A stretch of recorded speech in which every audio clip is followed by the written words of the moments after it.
Boa noite, mais uma live A Bolsa para mim e hoje continuando essa sequência aí de lives e de vídeos que a gente está trabalhando aqui para que todo mundo consiga investir melhor. Na terça passada a gente falou sobre o que era uma ação. Essa foi uma live já iniciando os assuntos sobre o mercado de renda variável, né? Isso na terça-feira passada. Aí na quinta-feira a gente falou sobre o que era um fundo imobiliário. Aí sobre as ações a gente falou bastante coisa.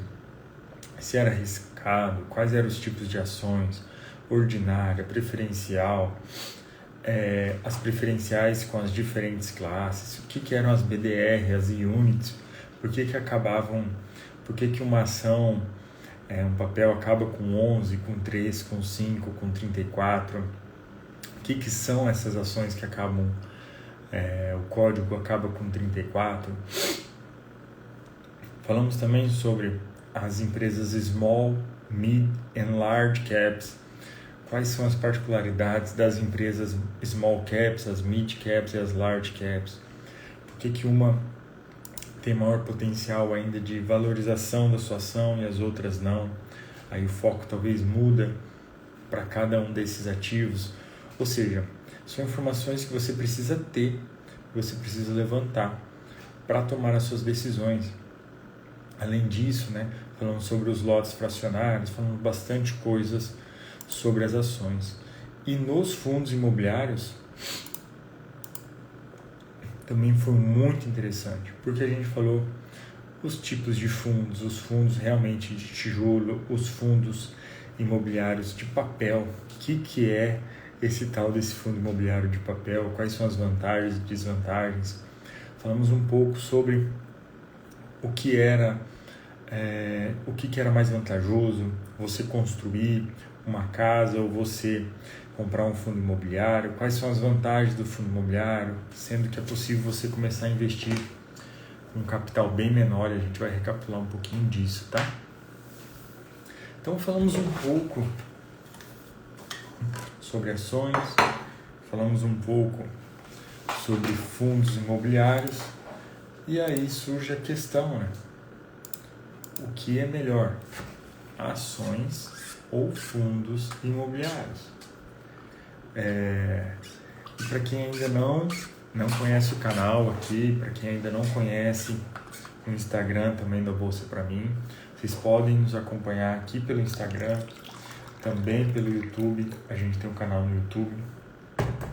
E aqui no Instagram tem um link na bio que vocês podem se cadastrar e receber os e-mails para saber exatamente quando vai ser as lives, e é sempre às terças e quintas, às 7 horas da noite, mas para ter aquele alerta, para não perder nenhuma live, e também já adiantando os temas das próximas lives,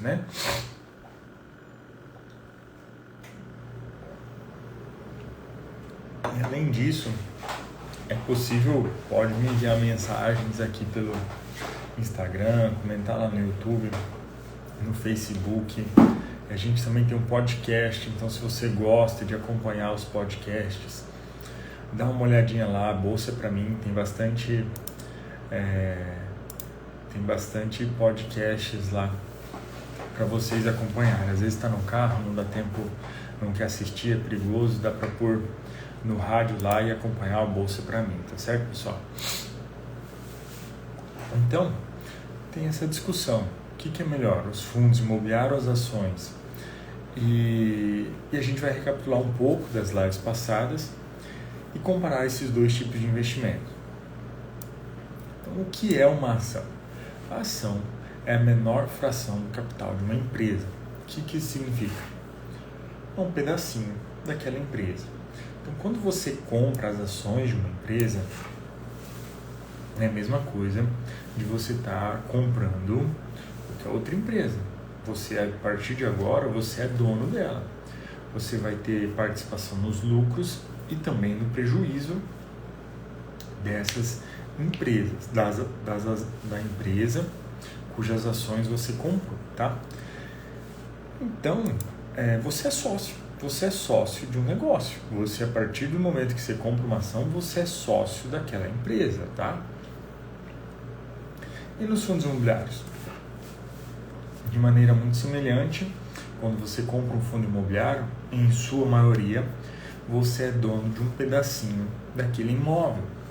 É lógico, tem os fundos de papéis que a gente já explicou, se você ainda não viu, está na live passada, o que são fundos imobiliários, tá? Você pode acompanhar depois que acabar essa live aqui. E então, quando você compra um fundo imobiliário, é a mesma coisa. Você agora é dono de um imóvel, tá? Agora você faz parte ali daquele imóvel. Então, se aquele imóvel está alugado, você vai receber parte daquele aluguel, tá certo? E alguns fundos, como eu falei, são diferentes, são os fundos imobiliários de papel, e vocês já viram na live de quinta-feira, né? Mas, para quem não viu, dá uma corrida ali no Insta ou no YouTube, que está lá disponível para vocês, tá? E aí, nesse primeiro momento, o que é melhor então? Ações ou fundos imobiliários? Nesse aspecto, eu acho que as ações e os fundos imobiliários são muito parecidos. Por quê? Eles geram uma vantagem de você poder fazer parte de um negócio sem se desprender de um capital muito grande. Por que eu digo isso? Quantos R$1.000 você ia precisar para abrir uma empresa? Por menor que seja, nem que seja uma lojinha ali na esquina da sua casa, uma lanchonete ali na avenida mais próxima. Ia passar de R$1.000, sem dúvida nenhuma. E com as ações, você consegue ser sócio de negócios, de empresas, por menos de R$5, tá? Claro que o seu lucro, a sua participação é proporcional ao quanto você investiu, mas isso é possível. E nos fundos imobiliários, também. Quantos R$1.000 vocês gastariam para comprar uma kitnet, para construir uma kitnet, comprar um terreno e construir, ou uma casa, ou uma sala comercial, ou um barracão? Provavelmente um capital aí representativo. E com os fundos imobiliários, vocês conseguem fazer isso aí com menos de R$100. Ou seja, os dois têm essa vantagem de você poder fazer parte de um negócio, você começar o seu negócio, você começar a ter lucro com o imóvel com um capital bem menor. Então, nesse quesito, os dois são muito parecidos. Agora, se você não precisasse se preocupar com o valor das ações de um negócio, você não precisa se preocupar com o valor do negócio. Você ia preferir ser dono de uma lojinha de R$1,99 perto da sua casa, ou de uma lanchonete aí na avenida mais próxima, ou você ia preferir ser dono de um banco? Essa é uma pergunta aí que fica no ar. Você não precisa, independente do dinheiro. Desculpe, pessoal. Qual dos dois empreendimentos vocês iam preferir? Um negocinho local ou ser dono de um banco? Qual deles você acha que gera mais lucro?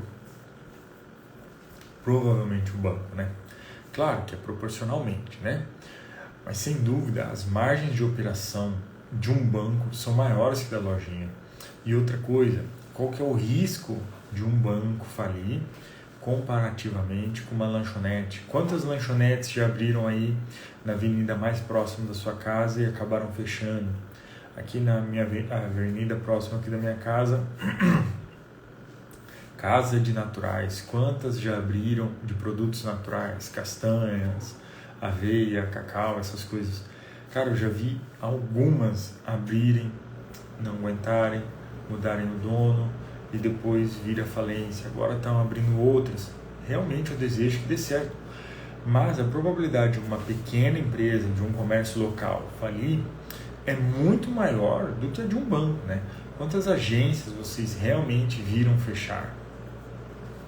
Então, independente do dinheiro, se você não tivesse que se preocupar com dinheiro, provavelmente o banco, é só um exemplo, tá? Seria uma empresa que você preferiria investir e não num negócio pequeno, né? Então, Então, se você concorda com esses pensamentos, as ações são uma ótima opção para você.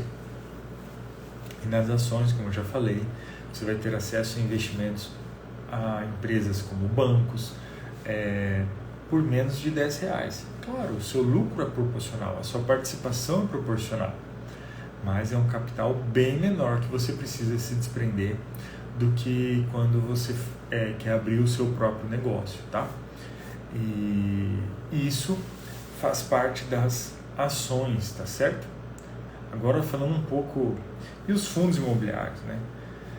Uma pergunta, você iria preferir comprar uma kitnet, comprar um terreno, construir uma kitnet próxima à sua casa, ou próximo à universidade, ou você preferir comprar uma grande loja no maior shopping da região?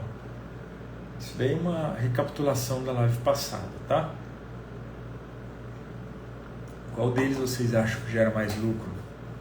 Muito provavelmente a grande loja no shopping vai gerar mais lucro do que uma pequena kitnet, do que uma pequena casa no bairro aí. E outro detalhe qual dos dois corre mais risco de ficar sem inquilino, de tomar um calote no aluguel? Quantas kitnets os locatários aí saem, os inquilinos saem sem pagar uma conta de água, uma conta de luz, sujam a casa? Ô Igor, beleza? Boa noite, meu amigo. Apareceu aqui agora que você entrou. Boa noite, beleza. Estou recapitulando um pouco aqui também sobre o que são os fundos imobiliários, e a gente vai comparar aí as ações e os fundos imobiliários. Então, nesse caso, se você concorda que um imóvel de alto padrão vai ter mais segurança para o dono, vai gerar mais lucro, os fundos imobiliários também são uma ótima opção para você, tá? Porque você vai ter acesso a imóveis de alto padrão e inquilinos e contratos de aluguéis muito melhor estruturados. E você vai ter acesso a isso por menos de R$100, tá? E uma kitnet, por menor que seja, um imóvel, uma casinha, por menor que seja, você não vai conseguir comprar por R$100 ou por 200 ou por 300. Você vai ter que juntar uma grande quantia ou fazer um financiamento no banco para começar o sonho de investir em imóveis. Então, os fundos imobiliários permitem vocês entrarem nesse mundo de investimento, investir em imóveis com muito menos dinheiro. Então, nesse aspecto, as ações e os fundos imobiliários também são bem parecidos. Por quê? Ambos geram a vantagem de você fazer parte de um negócio ou de um imóvel mais bem estruturado, com menos risco e com capital inicial bem reduzido. No caso das ações, você vai poder ser sócio de bancos, de petroleiras, de mineradoras, de frigoríficos, de empresas de viagem, fabricantes de aviões, inúmeras coisas. Então são empresas que são mais bem estruturadas, já tem uma gestão. Claro que tem algumas coisas ruins aí, mas a gente já vai falar disso, tá? E você pode começar investindo em ações com menos de R$5. E por menor que seja a lojinha que você quisesse investir, você não ia conseguir fazer isso com R$100. Nem uma lanchonete. É a mesma coisa os fundos imobiliários. Por menor que seja a casa ou a kitnet, você não conseguiria fazer esses investimentos com tão pouco dinheiro assim, tá? E aí vem a pergunta, qual que é mais arriscado? As ações ou os fundos imobiliários? Aí vem, todo negócio, investimento tem um risco. Por isso que você tem um retorno ou um prejuízo. Porque se fosse um retorno garantido, se não tivesse risco nenhum, o seu retorno seria muito baixo. Por que a poupança rende tão pouco? Porque o risco dela é bem pequeno, tá? Então, todo negócio, investimento tem um risco. E só que é possível diminuir esse risco de acordo com quanto você estuda para iniciar, para fazer aquele negócio, para construir aquele imóvel, para comprar aquele fundo, para comprar aquela ação. No caso das ações, Como que você inicia? Você inicia com uma análise macroeconômica, ou seja, qual que é o cenário mundial dos países que a empresa atua e o que provavelmente vai acontecer no futuro. Por exemplo, uma empresa que trabalha com fábrica de motores elétricos. Como que está o mercado de automóveis elétricos? Está crescendo? Tende a continuar crescendo? Ponto positivo. Uma coisa bem antagonista isso. Uma empresa que trabalha com tabaco.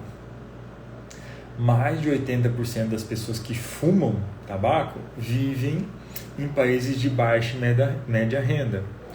E a população desses países está aumentando ou diminuindo? Porque muitas vezes a gente fala do tabaco, a gente acha que já é uma empresa falida, né?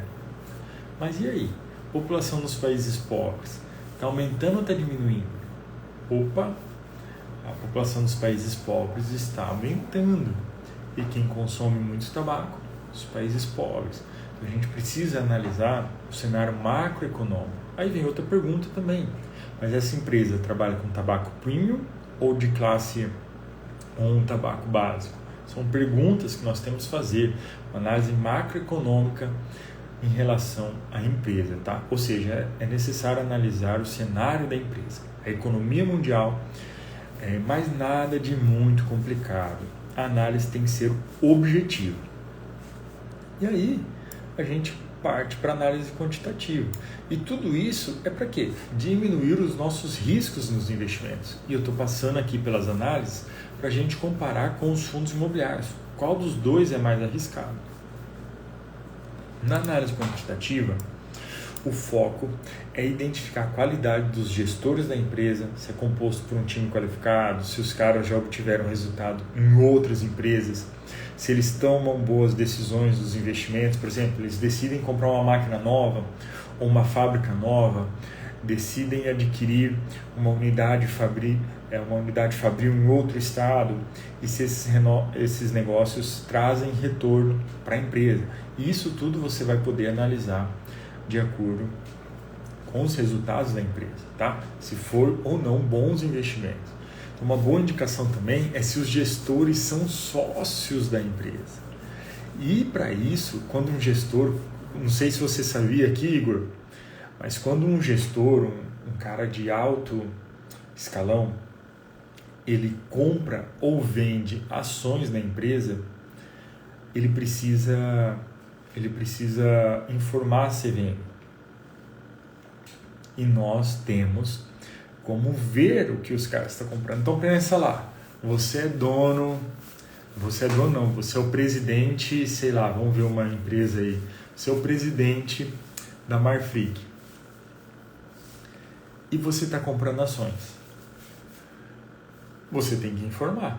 Se eu sei que o presidente da Marfrig está comprando ação, cara, provavelmente está barato.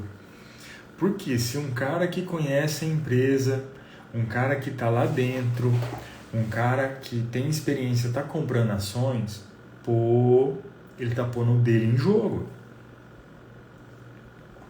E eu vou fazer uma aula gratuita sobre isso. Como saber o que os gestores estão comprando ou vendendo. Como ter acesso a essa informação. Algumas empresas vendem essa informação, tá?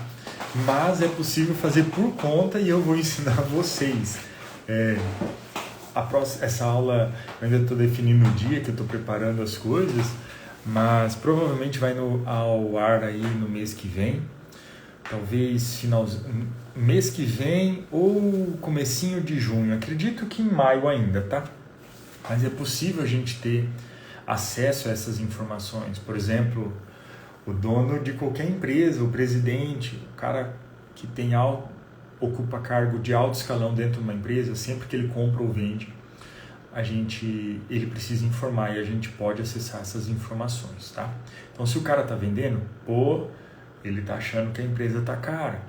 Será que eu não devo achar também? O cara está lá dentro, o cara conhece a empresa por dentro, está achando que aquela ação está cara, então provavelmente vai ser um bom momento para vender.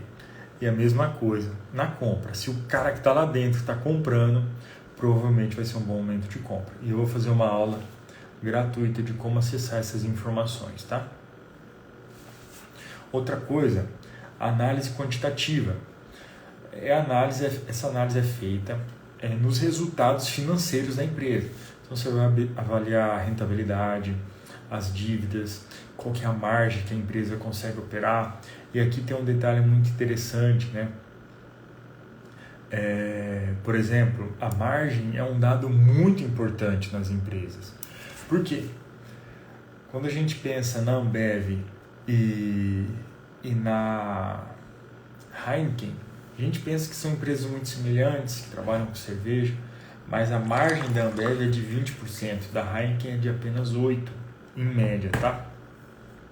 Então, no momento de crise, quem que vai sentir mais? Provavelmente a Heineken vai sentir mais do que a Ambev. Então, todos esses dados a gente também tem acesso, tá certo?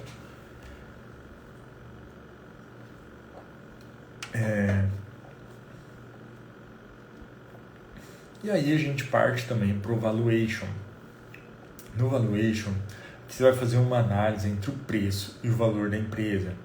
E existe uma certa subjetividade. Um exemplo muito famoso quando a gente fala de valuation e de ter subjetividade é do Carl Icahn e do Warren Buffett. Por quê? Em 2016, o Carl Icahn estava vendendo, se desfez de todas as ações que ele tinha da Apple. E o Warren Buffett estava comprando muitas ações da Apple, tá?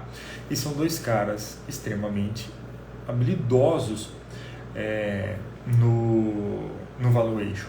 Por isso que existe uma certa subjetividade. O medo do Icahn era que as barreiras da China frente à Apple seriam muito grandes e atrapalhariam o comércio. O Warren Buffett não viu dessa forma, viu que mesmo com determinadas barreiras a Apple realmente conseguiria continuar crescendo. E as ações aí já saíram de $23 para mais de $140, tá? É muita coisa.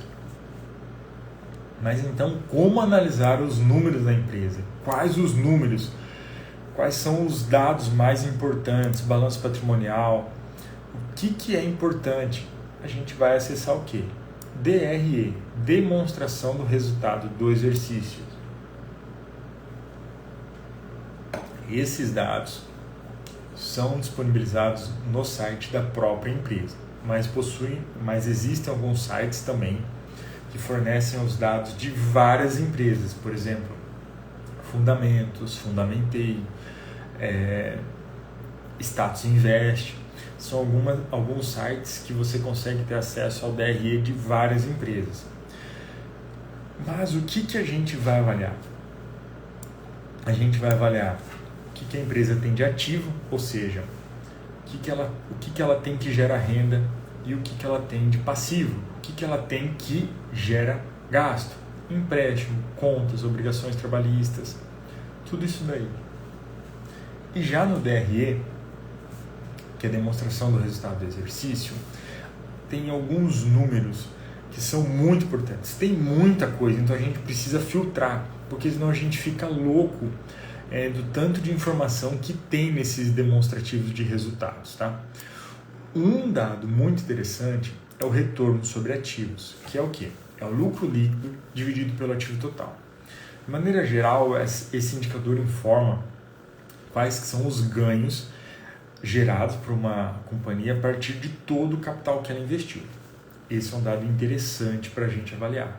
Outro dado interessante é o ROE, R-O-E, que é o retorno sobre o patrimônio líquido, ou seja, é o lucro líquido dividido pelo patrimônio líquido. Quando a gente vai ver o ROE, a gente deseja que ele esteja acima de 10. Se ele estiver acima de 15, é muita informação, cara, é muita informação, a gente fica louco, então a gente precisa focar em alguns números que são um pouco mais, como eu posso dizer, determinantes. Então o ROE, a gente deseja que ele esteja acima de 10. Se estiver acima de 15, cara, é um ROE muito, muito bom, tá? Outra coisa, margem líquida da empresa. E é aqui que eu vou destacar novamente a Heineken e a Ambev. A Aqui a margem líquida, por exemplo, tem alguns segmentos que tem uma margem muito maior do que outros. Então, na margem líquida, a gente não avalia o número por si só. A gente avalia comparativamente de empresas do mesmo segmento. E aqui eu trouxe o exemplo. Ambev, margem próxima de 20%. A Heineken, uma margem próxima de 6 a 7%. Então, isso é problemático. Por quê? Está numa crise. Quem é que vai suportar mais? Quem tem mais margem. Porque quem tem margem consegue dar desconto. Quem tem margem consegue negociar. Quem tem margem consegue fazer promoção. E quem não tem, pode aí sofrer mais com a crise. Por isso que margem líquida é um número muito interessante, mas não tem um valor ideal, e sim comparativamente. Alavancagem financeira. O que é isso? Alavancagem financeira é o seguinte, você avalia isso a partir do DL sobre PL. O que é DL? Dívida líquida sobre patrimônio líquido. Se o DL sobre o PL todo ano está aumentando um pouquinho, essa empresa está se endividando, tá? Significa que a empresa está contraindo empréstimos, financiamentos, e se for acima de 1, significa que essa empresa está funcionando com mais capital de terceiros do que próprio. E isso é um pouco complicado, tá? Então a gente vai querer DL sobre PL, dívida líquida sobre patrimônio líquido, pequenos, tá? Também podemos fazer algumas análises comparativas, porque tem algumas empresas, alguns ramos, alguns segmentos que se alavancam mais financeiramente do que outros. Isso é normal, tá? Então é sempre interessante fazer as análises comparativas para identificar se a empresa está dentro ou não. Continuando, e olha o número de informações que a gente tem acesso, e aí falam que bolsa de valores é muito arriscado. Cara, é arriscado se você tratar a bolsa como um cassino. Agora, se você avaliar tudo isso daqui, e já a gente vai falar de alguns números importantes também, a gente vai definir se é arriscado ou não. Outro indicador que eu gosto muito, P sobre L, que é o quê? O preço da ação sobre o lucro por ação, tá? Isso daqui é legal que ele esteja aí próximo, talvez de abaixo de 10, é um número bem interessante. Talvez no máximo 15, tá? É indicado que no máximo 15. Mas, por exemplo, o PL é o preço da ação sobre o lucro por ação. O que isso quer dizer? Significa, entre aspas, quanto que aquela ação está lucrando referente ao preço dela. Então, quando o PL está muito alto, significa que aquela ação está um pouco cara. Só que o PL é sobre o lucro atual e não sobre o lucro futuro. Então, muitas vezes, ações como Apple, Amazon, Facebook têm um PL alto. Mas por quê? Porque as pessoas estão comprando visando um lucro futuro, tá? Mas, quando a gente busca passar a empresa inteira pela peneira, o detalhe é o seguinte: o ideal é que ele esteja abaixo de 15 e desejamos ainda abaixo de 10, tá? E aí vem outro que é muito utilizado, tem bastante gente que gosta, que é o preço sobre o valor patrimonial. O que é preço sobre valor patrimonial? Isso daqui é um detalhe muito interessante. Por quê? Pensa o seguinte: você construiu uma casa, comprou um terreno por 100 mil, gastou 200 mil de material, de mão de obra, tudo isso daí. Então, aquela casa, você gastou 300 mil reais. Se aparecesse aquela casa, os documentos tudo certinho, tudo em ordem, sendo vendida por 150 mil, você acha que esse é um bom negócio ou não, Igor? Fala aí o que você acha. O cara gastou 300 pau para fazer a casa. O cara gastou 100 mil no terreno, 200 mil de material em mão de obra, e agora ele está vendendo aquela casa por 150 mil. Então, esse é o detalhe. Muitas vezes, preço ou valor patrimonial, se ele está abaixo de 1, significa que se aquela empresa tiver vier a falir, ela vai te pagar mais do que você acabou de pagar, tá? Então você está protegida. Agora vem outra pergunta. Você sabia que é possível filtrar todas as empresas que têm valor patrimonial maior do que o preço da ação? Assim, ó, rapidinho. Você pode partir daí. Ou seja, você vai começar a analisar todas as empresas que, em caso de solvência, você receberia mais do que você acabou de pagar. Nos fundos imobiliários tem, esse dado aí é bem, sempre muito divulgado, né? E nas ações é possível fazer essa filtragem aí de maneira muito rápida. Você vai conseguir identificar todas as empresas que estão sendo negociadas abaixo do valor patrimonial. Ou seja, o seu risco diminui consideravelmente. E também vai ser mais uma aula que eu vou dar aqui pelo A Bolsa para mim.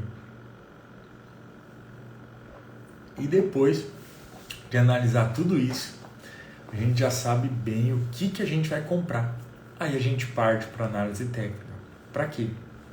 Porque a gente sabe o que comprar. Agora a gente vai definir quando comprar. Então, a análise técnica define com base em dados e na estatística quando é um bom momento para você realizar essa compra, tá? E aí eu pergunto, passou por tudo isso, é arriscado comprar uma ação?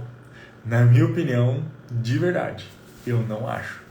O preço da ação pode cair, claro, mas se ela passou por todos esses filtros, todas essas etapas, se o preço cair e nenhum desses números aí mudaram, ou seja, os resultados continuaram ali muito interessantes, se o preço cair, na verdade não é momento de vender, não é momento de se desesperar, é momento de comprar mais, tá? Mas aqui a ideia é comparar ações com os fundos. Mas e os fundos? Como que eu avalio um fundo? Quem que é mais arriscado? Ações ou os fundos? O fundo você vai avaliar muito parecido com o que você faria se fosse comprar um imóvel. Localização, padrão de acabamento, comodidades, preço das casas próximas, preço dos imóveis próximos. Aquela região tende a expandir, vai passar uma grande avenida, passa uma boa estrada, tem fácil escoamento, aquele imóvel tem trânsito de pessoas. Se o foco do imóvel, do fundo imobiliário é esse, se o imóvel tem foco para a indústria, se tem energia elétrica disponível, se tem escoamento fácil de caminhões, se o imóvel tende a se valorizar, o que mais? Se tem muitos imóveis vazios naquela região e qual que é mais ou menos o aluguel praticado. Tudo isso você vai avaliar. Por quê? Se você avaliar tudo isso, não faz nem metade disso hoje em dia, Igor. Cara, dá para fazer e não é tão difícil, tá? Não é tão complicado. Ah, não, isso é normal. O tempo realmente...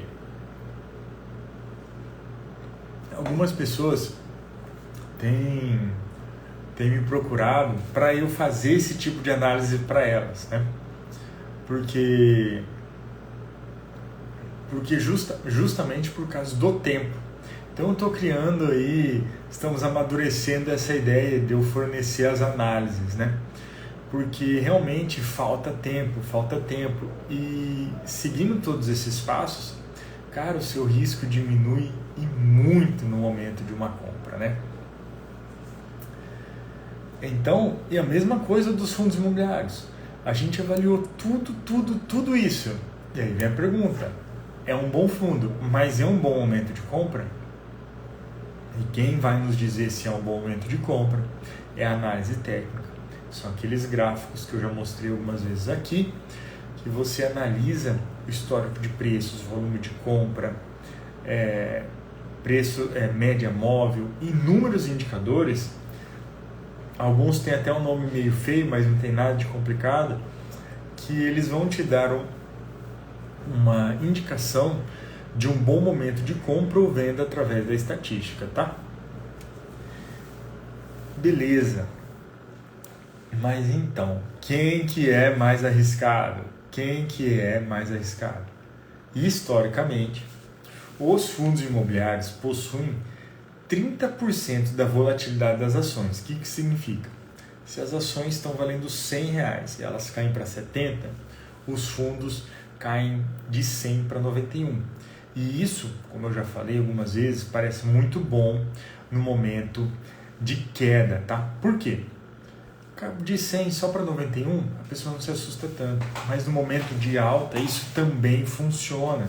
Isso também vale. Ou seja, quando as ações sobem de 100 para 130, os fundos imobiliários vão subir apenas de 100 para 109.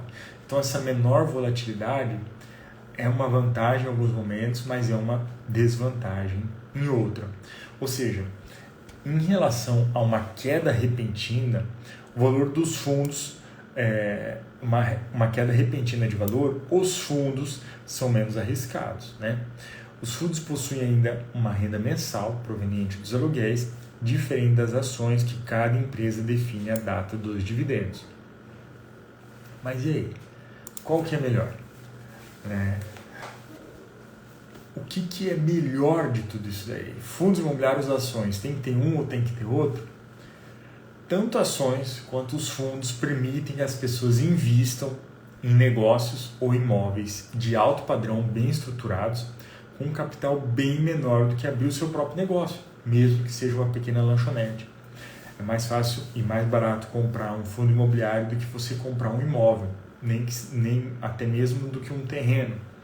E tanto as ações quanto os fundos permitem que as pessoas tenham maior liquidez comparada aos negócios e imóveis próprios, no caso de uma emergência. Por exemplo, você é dono de uma lojinha, se você precisar de R$10.000, cara, você vai ter que vender a lojinha. E você vai conseguir vender rápido?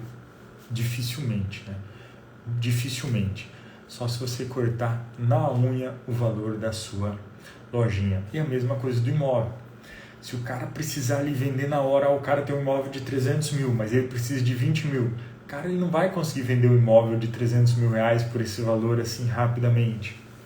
E nos fundos imobiliários e nas ações, você tem essa liquidez e você consegue vender apenas o valor para suprir o caso da sua emergência. Porque você consegue vender 1% da sua casa? Você não consegue. Tá? Talvez você consiga dividir a sua casa, ter um sócio, você tem uma kitnet lá com 1 ou 2 ou 3 sócios, mas você não vai conseguir vender, comprar 1% de uma kitnet. Dificilmente. E nos fundos imobiliários você consegue. Mesma coisa uma padaria. Dificilmente uma padaria tem 100 donos, né? E nas ações você consegue vender e liquidar isso mais facilmente. A grande diferença entre as ações e os fundos imobiliários está relacionada à volatilidade, na minha opinião, que a dos fundos imobiliários são menor. A volatilidade dos fundos imobiliários é menor e, além disso, ele tem uma renda mensal muito mais bem definida do que a das ações. Ou seja, fundos imobiliários e as ações têm suas vantagens e desvantagens. Se você está buscando mais segurança e estabilidade e quer estar exposto a uma maior valorização que a renda variável te traz, os fundos imobiliários são a melhor opção. Mas, buscando maior potencial de valorização e tem menos aversão a riscos, as ações vão ser a melhor opção. Tá certo? Beleza, Igor?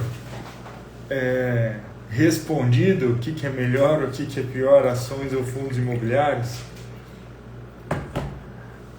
Opa, Igor, quando eu começar a realizar essas análises, eu aviso sim como vai funcionar, tá? Estamos amadurecendo essa ideia aí, tá certo? Entendeu? Gostou, Igor? Pô, que legal, que bom que gostou. Depois aqui da live, eu sempre gosto eu coloco uma capinha nela aí, né, para postar ela. Igor, se teve alguma coisa aqui que você gostou, depois que eu postar a live, comenta lá embaixo o que você aprendeu, alguma coisa que você não sabia e que você gostou, que eu passei aqui na live, tá? Esses comentários aí realmente fazem o Instagram enviar, o YouTube enviar essa live para aparecer para mais pessoas, tá? E aí, eu já adianto o que eu vou falar na terça-feira que vem. Eu vou falar o seguinte: não tenha medo de investir. Quando a pessoa tem medo é porque ainda não conhece, não entende como funciona. Depois que você entende realmente como funciona, o medo vai desaparecer, tá? Beleza, então, Igor. Cara, se tiver alguma dúvida, alguma curiosidade, sugestão de vídeo, só me mandar uma mensagem que vai ser um prazer responder você, conversar com você, trocar uma ideia, beleza? Fico à disposição qualquer pergunta, sugestão, beleza? Então, eu falei terça-feira, é quinta-feira, hoje que é terça, né? Então quinta-feira teremos a nossa próxima live aí. Não tenha medo de investir, tá certo? Muito obrigado, Deus abençoe vocês. Abraço, Igor. Comentou aqui, conversou comigo, trocou ideia, é sempre muito, muito produtivo quando a gente troca informações, tá certo? Abração, até mais.